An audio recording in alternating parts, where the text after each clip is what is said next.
Oke baiklah, assalamualaikum warahmatullahi wabarakatuh. Salam tandan berduri, semoga teman-teman banyak rezekinya. Oke, hari ini kita ngeret lagi setelah kemarin kita sampai malam ngeret ya teman-teman. Nah ini kita buahnya masih sedikit-sedikit, ini kita 1 ton lah, lumayan lah. Kita antar ke pabrik karena kemarin nanggung kalau kita buah banyak ya. Oke lanjut, kita akan ngeret ya teman. Kita akan sapu dulu begondolannya ini ya. Karena begondolan ini kalau kita tidak angkat duluan nanti bikin ribet, terlalu tinggi untuk diangkat ya. Oke, bye bye. Lanjut ya. Oke ya teman-teman, kita ini ngeret di siang hari ya teman-teman. Paginya ngantri kita ya masuk, untungnya kita daftarnya malam kemarin ya, makanya kita masuk pagi. Dari sempat juga saya jeda sebentar, ini saya retretan terakhir ya, sempat ke rapat dulu ke kantor desa ya, karena ada sedikit yang urusannya harus diselesaikan ya teman-teman. Nah ini untuk retretan ini untuk bibit sendiri ya teman-teman. Banyak yang mengatakan bibit saya ini bibit abal-abal ya, namun hasilnya lumayan teman-teman. Ini di sini kemarin kita masih tembus 6 ton ya, kita dapat 3 ret lebih ya teman-teman. Ini retretan terakhir ini 1 tonan lah kira-kira ya teman-teman. Makanya ya teman-teman, kita dalam bertani sawit ini yang penting, yang paling utama adalah perawatan, pemupukan ya teman-teman, yang paling utama. Bukan bacotan ya teman. Jangan ngomong sok begini, kalau saya begini-begini, nggak usah perlu banyak ngomong, kita lakukan saja.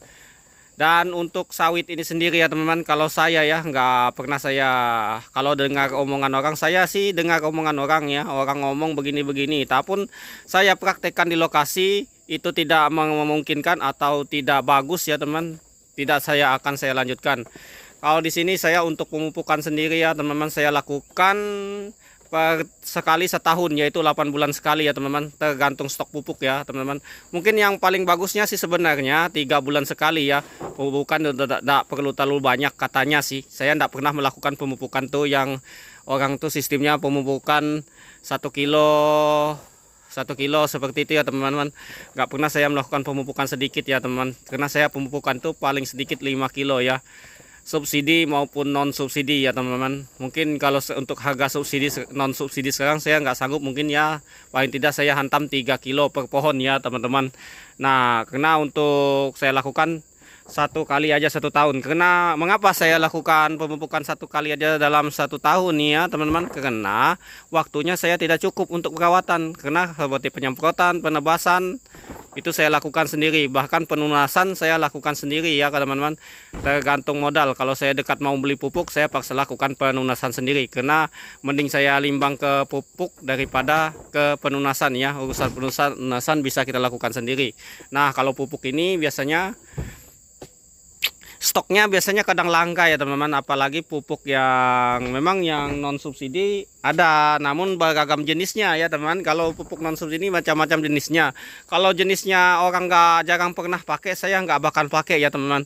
Nah untuk pupuk non subsidi sendiri ya, mungkin teman-teman bisa rekomendasi ya pupuk yang sering digunakan ya, sering digunakan yang non subsidi ya. Kalau subsidi sudah jelas orang pasti menggunakan NPK Ponska dan pupuk urea ya teman-teman. Sekarang yang ada cuma 2 jenis itu yang subsidi. Kalau dulu subsidi itu ada 3 jenis, 4 jenis ya. Urea, NPK Ponska, SP36,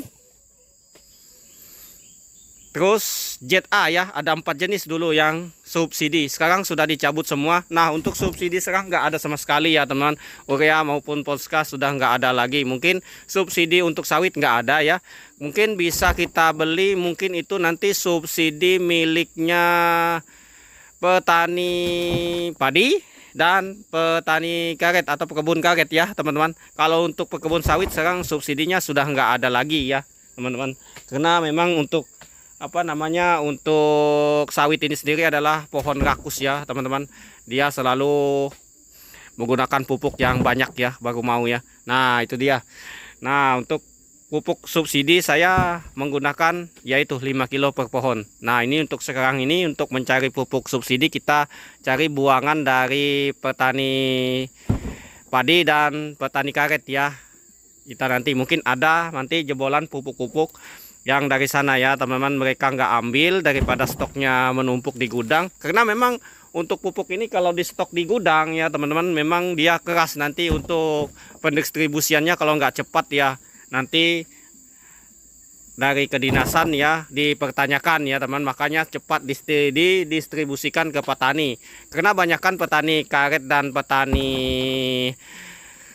sawah atau petani padi ini biasanya banyak yang nggak ngambil, makanya banyak dibuang ke petani sawit ya teman-teman. Kalau petani sawit nyata mengambil. Kalau seperti saya, kalau ada orang menawarkan ke rumah pupuk subsidi walaupun harganya beda, walaupun mahal ya teman, tetap saya ambil, karena memang pupuk subsidi ini jelas aslinya, keasliannya pasti jelas sudah ya teman, daripada kita menggunakan pupuk non subsidi yang merek-merek yang tidak jelas. Nah, untuk merek-merek pupuk yang non subsidi agar teman-teman mungkin jangan salah pilih ya teman-teman, pupuk yang non subsidi yang sering kita pakai adalah yang nyata keaslian dan bagusnya ya teman-teman, yaitu pupuk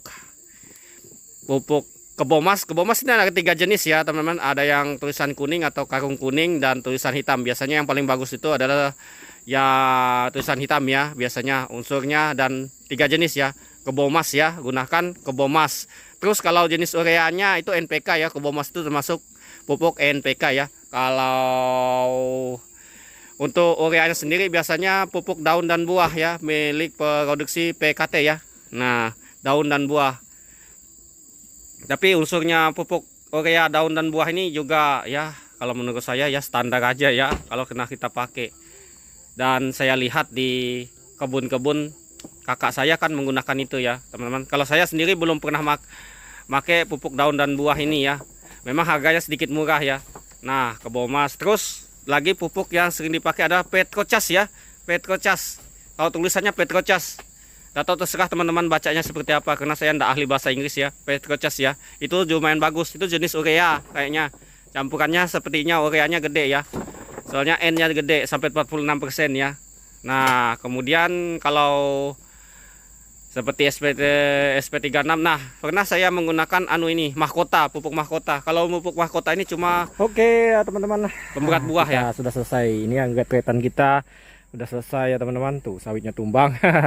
Oke, lanjut kita akan ke pabrik ya, atau kita bisa masuk di siang hari ini karena ada masih keterikatan. Tapi punya saudara ya di sebelah sana, sebelah kebun kita sudah diret atau belum kita lihat nanti, karena orangnya lagi kesibukan ya, ada keperluan mendadak, jadinya kita yang ngeret ya. Oke, kita lanjut ya ke pabrik.